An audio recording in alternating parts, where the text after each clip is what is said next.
नमस्कार, मैं वरुणा लेकर हाजिर हूं विकास के ताने बाने से बुनी आपकी अपनी हिमाचल विकास डायरी। हर सप्ताह हम आपको विकास के विभिन्न पहलुओं से रूबरू करवाते हैं। पेश करते हैं आपके समक्ष महत्वपूर्ण आयोजनों की तस्वीर ताकि विकास योजनाओं की जानकारी पहुंच सके जन जन तक। तो लीजिए पेश है हिमाचल विकास डायरी। गत दिनों मुख्यमंत्री श्री जयराम ठाकुर ने राजस्थान के जयपुर में उत्तर क्षेत्रीय परिषद की 30वीं बैठक में भाग लिया। केंद्रीय गृह मंत्री श्री अमित शाह ने इस बैठक की अध्यक्षता की।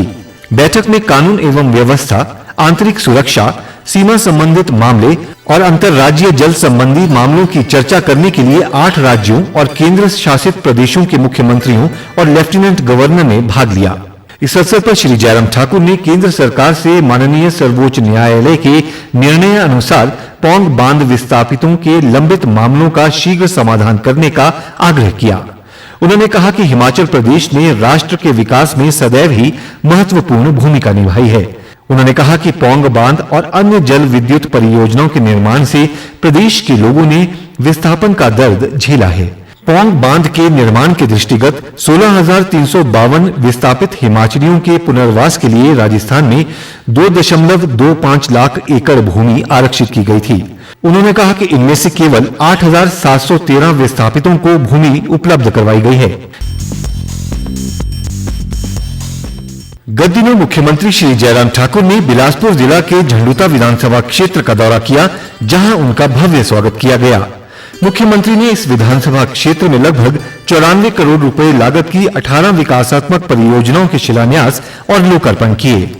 इस अवसर पर जनसभा को संबोधित करते हुए मुख्यमंत्री ने भल्लेसीना में राजकीय डिग्री महाविद्यालय और तलाई में उप तहसील खोलने की घोषणा की। मुख्यमंत्री ने कहा, आज आपके विधानसभा क्षेत्र में आकर के 18 उद्घाटन और शिलान्यास के कार्यक्रम हमको करने का सौभाग्य प्राप्त हुआ। लगभग 95 करोड़ रुपए के उद्घाटन और शिलान्यास के कार्यक्रम आपके इस विधानसभा क्षेत्र में एक दिन हुए। जहां विकास को गति देने की बात आती है, जहां विधायक हमारी पार्टी का भी नहीं है, उस विधानसभा क्षेत्र में भी हमने विकास को कभी रुकने नहीं दिया। चाहे कोविड का संकट रहा, कोरोना का इतना बड़ा संकट रहा, लेकिन सतत विकास को गति देने के लिए कोशिश हमने हमेशा की। आज मुझे इस बात को लेकर के प्रसन्नता है कि हिमाचल प्रदेश के एक कोने से लेकर के दूसरे कोने में एक विधानसभा क्षेत्र हिमाचल प्रदेश में ऐसा नहीं है जिस विधानसभा क्षेत्र में 2 बार, 3 बार, 4 बार, 5 बार में मैं नहीं गया। आज अगर मैं हिमाचल प्रदेश में सभी विधानसभा क्षेत्र में जहां भी जाना हो रहा है, अगर उद्घाटन और शिलान्यास के वहां पर कार्यक्रम होते हैं, 200 करोड़ के, 300 करोड़ रुपए के होते हैं, उसकी वजह यह है कि जमीनी स्तर पर वहां पर काम शुरू।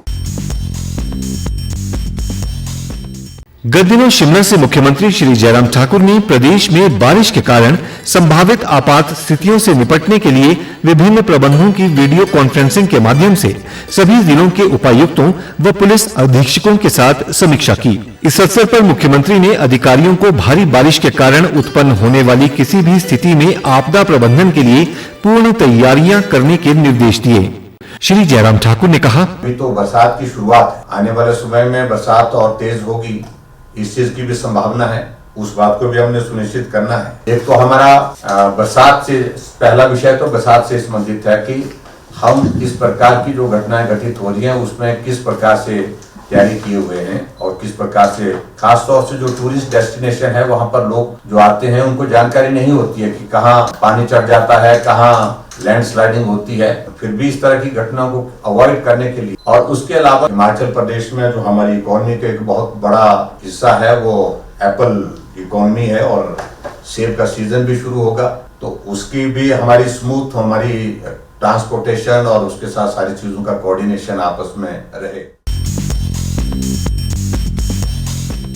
गत दिनों मुख्यमंत्री श्री जयराम ठाकुर ने शिमला शहर में लगभग 55 करोड़ रुपए की 4 विकासात्मक परियोजनाओं के शिलान्यास किए, जिसमें दार्मी का बगीचा शिमला में 19 करोड़ 82 लाख रुपए से निर्मित होने वाली सब्जी मंडी, खलीनी चौक पर 9 करोड़ 82 लाख रुपए से निर्मित होने वाला फ्लाईओवर, विकासनगर के समीप 7 करोड़ 62 लाख रुपए की लागत से निर्मित होने वाले फुट ओवर ब्रिज के चरण 2 और 3 तथा ढली में 17 करोड़ 18 लाख रुपए से निर्मित होने वाले बस स्टैंड, परिवहन कार्यालय, कार्यशाला और वाणिज्यिक परिसर शामिल हैं।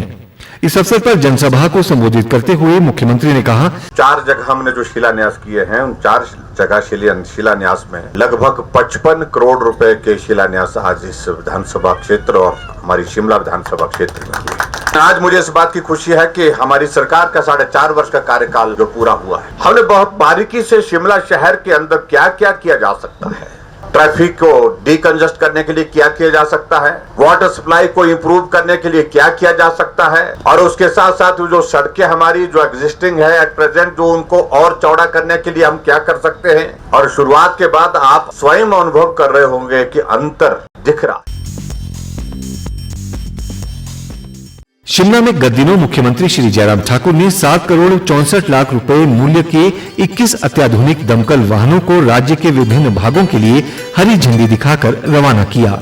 इस अवसर पर पत्रकारों से अनौपचारिक बातचीत करते हुए मुख्यमंत्री ने कहा, तो जिस प्रकार से आग की घटनाएं पूरे प्रदेश भर में होती रहती है, ऐसे में उस सारी चीज को निपटने के लिए, आदमी की जिंदगी को बचाने के लिए, सार्वजनिक संपत्ति को, सरकारी संपत्ति को बचाने के लिए ये बहुत आवश्यक है कि हम अपने फायर ब्रिगेड के सिस्टम को बेहतरीन करें और बेहतरीन करने के साथ साथ उनको सुविधाएं उपलब्ध कराएं। उस दृष्टि से हिमाचल प्रदेश में आज तक के इतिहास में हमारी 4.5 वर्ष की कार्यकाल में बहुत बेहतरीन काम हुआ है।